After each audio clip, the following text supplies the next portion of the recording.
dollar yen, we started to follow and we said we are going for a buy only with a double break.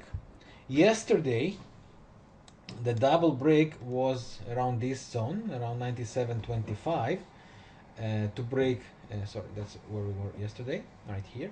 We wanted it to break up, right, and to hold above the resistance. It never happened. It tried and couldn't do it successfully. Today, on the morning, again during the Asian session, the beginning now on the London session, it tries to break up again. According to the divergence, 4 lows are going up, which is a good sign. It's time to happen. What we want is a double break, a close above, quick pullback and retest, which we call a hold above.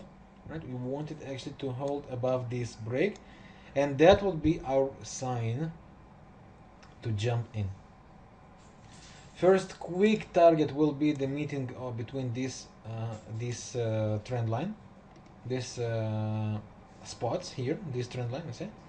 Okay, that will be the quick first target to pay attention to. And if it manages to break this up, it might be the trigger for another bullish wave for a long term.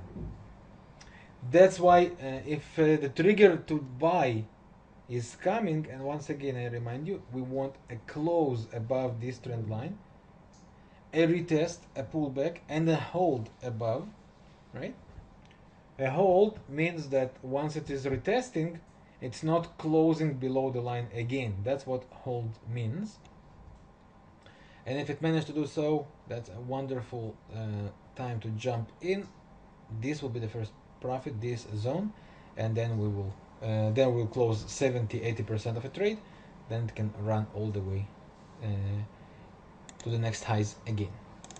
Could it not break at all? Definitely. If the situation in USA will keep putting this bearish pressure, this negative pressure on the market, dollar yen will suffer as well, and it can continue lower. And according to the daily chart, I remind you, right, this triangle here, this triangle was broken, never really retested after the move.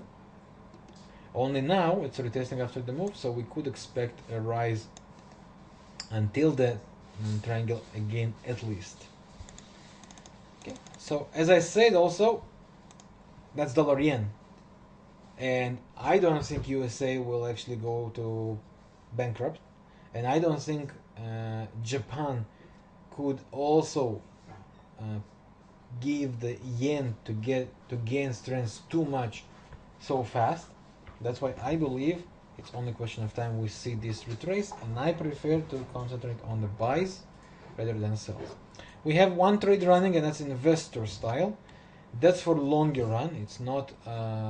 It does not have anything to do with the intraday and the short-term analysis we do. And I plan to hold this investor style trade to the last high at least, but again I will keep you updated if and when and why and how things could and would change. So that's about the dollar yen. This is the first trigger we might